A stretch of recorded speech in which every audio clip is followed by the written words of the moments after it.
बिस्मिल्लाहिर्रहमानिर्रहीम। अस्सलाम वालेकुम dear students, welcome to my YouTube channel. आज हम स्टार्ट करने जा रहे हैं वेक्टर्स एंड क्लासिकल मैकेनिक्स। जो बॉक्स में मुझे बताएंगे कि आपको मेरे लेक्चर्स की समझ आ रही है तो हम मजीद लेक्चर्स जो हैं वो इसके लाजमी बनाएंगे। तो सबसे पहले जो है वो हमारा मॉड्यूल नंबर 1 है, उसमें हमने क्या करना है कि सबसे पहले हमने इस कोर्स का इंट्रोडक्शन करना है कि इसमें हम पढ़ेंगे क्या और मैथमेटिक्स क्या है। जाहिर बात है जो ये है वेक्टर्स और क्लासिकल मैकेनिक्स है, ये मैथमेटिक्स की एक ब्रांच है, तो सबसे पहले हमें मैथमेटिक्स की डेफिनेशन पता होनी चाहिए। तो सबसे पहले हम करते हैं introduction to mathematics. Mathematics is the branch of science which deal with the study of relation and pattern and means to represent and communicate them. क्या है कि मैथमेटिक्स क्या है? एक ब्रांच है जिसमें हम क्या करते हैं, स्टडी करते हैं डिफरेंट रिलेशंस को और डिफरेंट पैटर्न्स को। वो रिलेशन चाहे नंबर्स में हो चाहे हमारे रियल लाइफ के प्रॉब्लम्स में हो, क्योंकि अब मैथमेटिक्स जो है वो हर जगह पे इंक्लूड होता है, जस्ट हमें उस चीज को समझने की जरूरत होती है।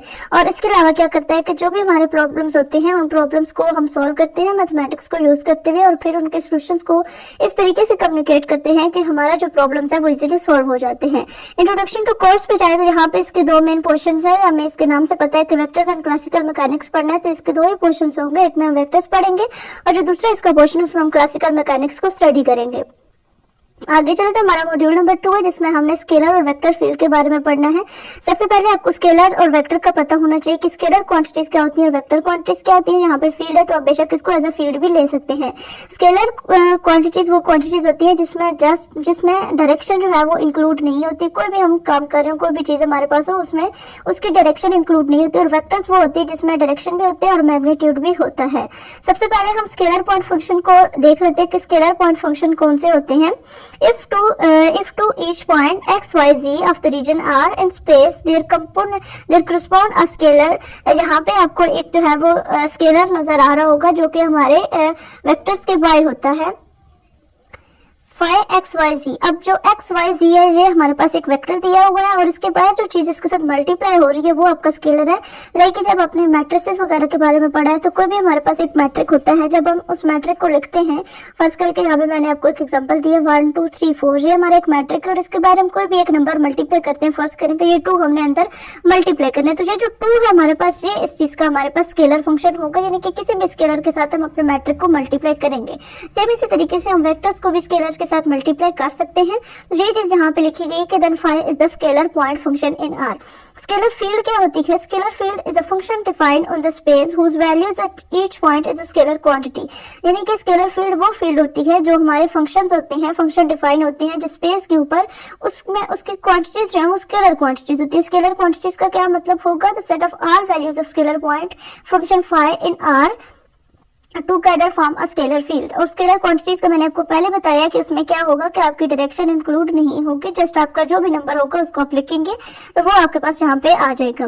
अब एग्जांपल क्या है स्केलर फील्ड की, आप वो देख लें। The temperature T x y z within a body A is a scalar point function because there exist only one temperature at each point of A। ये एक स्केलर क्वांटिटी, यानी कि आप अपने बॉडी के टेम्परेचर को देखें तो किसी न किसी पॉइंट के ऊपर एक जो है वो एग्जैक्ट आपको टेम्परेचर का पॉइंट बताया जाता है, तो वो आपका एक स्केलर है। The pressure and the potential due to the gravity of the air in the earth atmosphere define the scalar quantity. जो प्रेशर और पोटेंशियल ग्रेविटी की वजह से एयर्स में, हवा में, जमीन के ऊपर, वो क्या है एज अ स्केलर फील्ड जो है वो दिया जाता है हमें। यानी कि जो आपका बॉडी है उसको आप जो है वो स्केलर पॉइंट कहते हैं। स्केलर पॉइंट फंक्शन होते हैं जो पूरा आपका एटमॉस्फेयर है, पूरी अर्थ है, पोटेंशियल और ग्रेविटी की वजह से वहां पे जो प्रेशर होता है, प्रेशर एंड पोटेंशियल होता है ड्यू टू ग्रेविटी की वजह से, उस पूरे को आप जो है वो स्केलर फील्ड कहते हैं। ठीक है, वो एक स्केलर फील्ड होती है और उसके अंदर हम रह रहे होते हैं, अपनी जमीन के ऊपर हम रह रहे हैं, तो हमारी जो बॉडी के ऊपर जो हमारा टेम्परेचर होगा उसको हम क्या कहेंगे कि वो हमारा स्केलर पॉइंट फंक्शन है।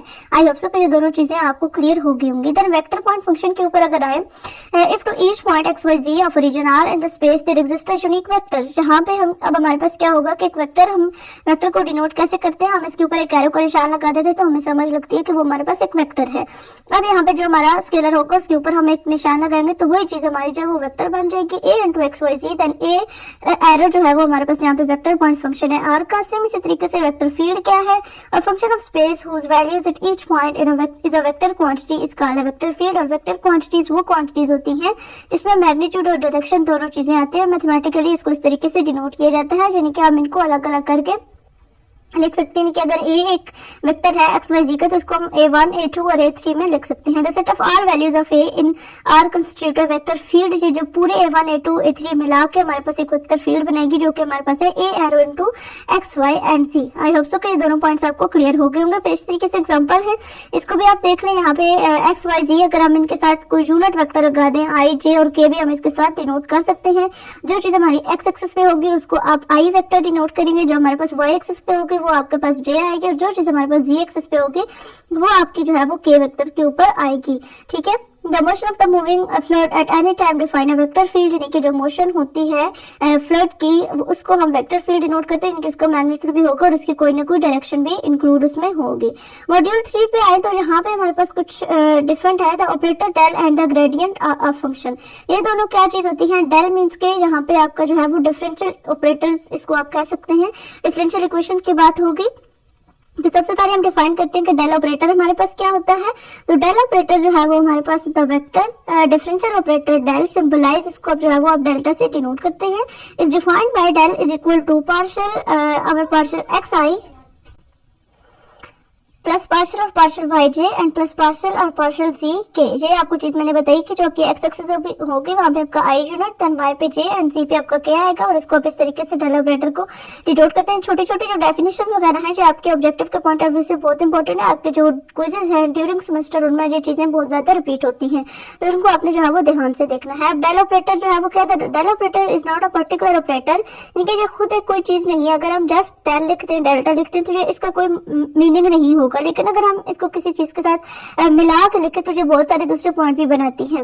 When we apply it on the scalar point, जब इसको किसी स्केलर के साथ हम मल्टीप्लाई कर देते हैं और वेक्टर पॉइंट फंक्शन के साथ, this may be known as the gradient, the divergence and the curl. तो इन तीनों के फार्मूले आपके पास, अगर हम डेल को जो है वो ग्रेडियंट के साथ मल्टीप्लाई करें, फाई के साथ मल्टीप्लाई करें, तो ये हमारे पास फंक्शन बनेगा gradient F is equal to del phi. ये आपका ग्रेडियंट का फार्मूला हो गया, कर्व का फार्मूला कर्व ए जो आपका वेक्टर है उसके साथ अगर आप इसको मल्टीप्लाई करें तो डेल क्रॉस ए आ जाएगा, और डाइवर्जेंस के साथ आप मल्टीप्लाई करें तो आपके पास क्या आ जाएगा? डेल डॉट ए आ जाएगा। सबसे पहले we will discuss here the first application of del operator as gradient। तो gradient को लेके हम इसकी कुछ एप्लीकेशन को पहले स्टडी करते हैं। Let phi x y z be the scalar point function defined on the specific region on R and also differentiable on the same domain। यानी कि एक फंक्शन है आपका, इसको आप क्या कर रहे हैं? phi x y z कह रहे हैं, और ये जो है वो इसको हम डिफरेंशिएट भी कर सकते हैं इसी डोमेन के ऊपर। तो इसको डिफरेंशिएट करके सबसे पहले देख लेते हैं। del phi is equal to partial of partial x i plus partial of partial y j and plus partial of partial z के जस्ट इसको सिंपली लिखा है, और फिर क्या किया है कि इनको सबको अलग अलग करके जो हमारा फाई है दोनों साइड से उसको हमने निकाल दी है। तो इसको हमने जब फाई जो है वो आपका एक कांस्टेंट था ना, तो डेल आप जो आपका डेल ऑपरेटर है उसको आप इस तरीके से लिख सकते हैं, डेल फाई पार्शियल फाई और partial X I plus partial phi और पार्शियल वाई जे प्लस पार्शियल फाई और पार्शियल जी के। यानी कि ये जो आपका फाई है जो जब अंदर मल्टीप्लाई होगा तो इसको आप इस तरीके से जो है वो लिख सकते हैं। It is to be noted that partial del phi defined as a vector field, also del phi is equal to 0 if and only if phi is the constant. यानी कि जब आपके पास फाई कांस्टेंट हो जाएगा तो फिर आपका जो डेल फाई है वो यानी कि ये जो आपकी इक्वेशन है ये इक्वल टू किसके आ जाएगी? 0 के आ जाएगी। देन आगे चले तो मॉड्यूल 4 में हमने प्रॉपर्टीज देखनी है ग्रेडियंट की। तो प्रॉपर्टीज क्या ग्रेडियंट की? इफ फाई एंड साई, ये जो आपका सिंबल है इसको आप एज अ साई ट्रीट करते हैं। Phi and psi the scalar point function as well as differentiable. ठीक है, यानी कि ये स्केलर भी है और इसको हम इसका डेरिवेटिव भी हम ले सकते हैं on a specific domain and C is the constant, then we can show that the gradient hold the following properties. इसकी कुछ प्रॉपर्टीज है, इनको आप देखिए। इसमें कहते हैं कि del C phi is equal to C del, यानी कि सी आपका क्या है? एक कांस्टेंट है, तो जब भी आपने डेरिवेटिव लेना होता है तो आपका कांस्टेंट हमेशा जो है वो बाहर आ जाता है। तो वही तरीका यहाँ पे आपने अप्लाई किया, फंक्शन जो आपका कांस्टेंट उसको आपने बाहर ले लिया और डेल ऑपरेटर जो है वो आपने अपने वेरिएबल के ऊपर अपने वेक्टर के ऊपर इसको डिफाइन कर दिया है। देन आपका क्या है? डेल फाई प्लस साई है तो अलग अलग दोनों के ऊपर अप्लाई कर देना है। डेल फाई और साई, तो यहाँ पे आपका जो है वो प्रोडक्ट रूल यूज होगा जो कि आप अपने डेरिवेटिव्स में यूज करते हैं। तो जब आप दो चीजें मल्टीप्लाई हो रही होंगे तो वहां पे आपके पास दरमियान में प्लस आ जाएगा। और जन अगर फोर प्रॉपर्टी को देखें तो यहाँ पे आपके पास है डेल फाई और साई, तो यहाँ पे आपका क्वोशिएंट रूल लगेगा जो कि आपने अपने डिफरेंशिएबल फंक्शंस में देखा होगा। तो ये आपका यहाँ पे क्वोशिएंट रूल है जहाँ पे आपका साई जो है वो नॉट इज इक्वल टू 0 होना चाहिए। अगर साई जो है वो इक्वल टू 0 होगा तो डिवीजन विद 0 जो है वो मैथ्स में पॉसिबल नहीं है, तो वहाँ पे आपका आंसर जो है वो इन्फिनिटी आ जाएगा। यहाँ पे इस चीज का प्रूफ दिया गया है। सबसे पहली प्रॉपर्टी का del C phi is equal to, सबसे पहले इसको क्या किया है, सबको डिफरेंशिएटेबल की फॉर्म में लिख लिया, डेरिवेटिव की फॉर्म में लिखा है, जो कि हमने इसकी बेसिक चीज पढ़ी थी, पार्शियल और partial X I plus partial, और जहाँ पे अब हमारे पास अंदर फंक्शन भी है सी फाई, तो उसको अब हमने यहाँ पे इसके साथ इधर लिख दिया है C phi divided by del X plus C phi divided by del Y partial Y. और इस तरीके से फिर आपने क्या किया, जो कांस्टेंट था जो सी था हमारा, उसको हमने बाहर ले लिया, देन तीनों में से उसको कॉमन लिया, तो एट द एंड हमारे पास ये चीज इसकी प्रूव होकर आ गई है। बाकी बिल्कुल सेम टू सेम इसी तरीके से आपकी जो बाकी जो प्रॉपर्टीज है ये भी इसी तरह से प्रूव होंगे। सबसे पहले आपने फंक्शंस को डिफाइन करना है एज अ पार्शियल डेरिवेटिव, फिर जो चीज आपकी कांस्टेंट है उसको कांस्टेंट ले लेना, और एट द एंड आपकी चीज प्रूव होके आ जाएगी। इसका प्रूव इतना इंपॉर्टेंट नहीं है, बट जो प्रॉपर्टीज है ये इंपॉर्टेंट है आपके ऑब्जेक्टिव पॉइंट ऑफ व्यू से, और सब्जेक्टिव पार्ट में भी शॉर्ट क्वेश्चन में पूछ सकते हैं कि क्रेडिट की जो प्रॉपर्टीज है वो आप लिखें। उसके बाद मॉड्यूल 5 पे चले तो डायरेक्शनल डेरिवेटिव है। The procedure to determine the derivative in the specific direction other than the coordinate axis x y z is called the directional derivative. यानी कि अब हम यहाँ पे डायरेक्शन को भी साथ में लिखेंगे किसी स्पेसिफिक डायरेक्शन में, अगर हम डेरिवेटिव लेना चाहें कोऑर्डिनेट को छोड़ के। पहले हम क्या कर रहे थे, कोऑर्डिनेट के लिए डेरिवेटिव ले लेते, लेकिन अगर हम जो है वो अगर हम किसी स्पेसिफिक डायरेक्शन में जाना चाहें तो उस चीज को हम कहते हैं डायरेक्शनल डेरिवेटिव। ठीक है, तो यहाँ पे जो चीज इंपॉर्टेंट है वो क्या है, आप जस्ट इस चीज को देख लें, यानी कि यहाँ पे अब हमारे पास पी एंड एस जो है वो दो चीजें यूज होंगी। इसका जो फार्मूला है वो आप देखें, लिमिट अगर आप अप्लाई करते हैं del S approaches to 0, del phi अगर डेल एस जब आप अप्लाई करेंगे तो ये आपके पास जो है वो एक फार्मूला आपके पास बनेगा, यानी कि क्वोशिएंट रूल आप यहाँ पे आपने लगाया, 5p dash minus 5p divided by del S आपके पास आएगा। और जो मेन चीज है जो अपनी याद रखनी है वो क्या है, आपके पास ये फार्मूला है जो आपके पास होगा डेल फाई डॉट ए के ऊपर आपके पास एक डायरेक्शनल का हेड यूज हो रहा है, इट्स मीन कि इसमें अब आपकी डायरेक्शन भी इंक्लूड होगी। तो ये आपका एक यूनिट वेक्टर है, और यूनिट वेक्टर जो है वो हमेशा डायरेक्शन के लिए लगाया जाता है। डायरेक्शनल डेरिवेटिव ऑफ फाई जो है वो डेल फाई और del S is the component of del phi in the direction of this unit vector. यानी कि जो यूनिट वेक्टर जो है वो हमें ये बता रहा है जो हमने ये चीज फाइंड की है, जो हमने डेरिवेटिव फाइंड किया है वो क्या है, इस यूनिट वेक्टर की डायरेक्शन में हमने फाइंड किया है। इसको दोबारा से ऑपरेट किया क्वेश्चन नंबर 1 को, तो del over del S partial of partial S is equal to क्या आ जाएगा आपके पास, डेल ए आ जाएगा। This mean that operator del dot A applied to the scalar function phi differentiates with respect to distance S in the direction of A. अगर हम with respect to S इसको डिफरेंशिएट करें तो हमारे पास ये equation आ जाएगी। ये इक्वेशंस आपने याद रखनी है। देन डिडक्शन का क्या आपके पास फार्मूला है, इसमें आपने क्या करना है, if we assume A has the direction of the positive X axis then A is equal to I. A जो है वो किसके इक्वल हो जाएगा, आपके पास आई के इक्वल हो जाएगा।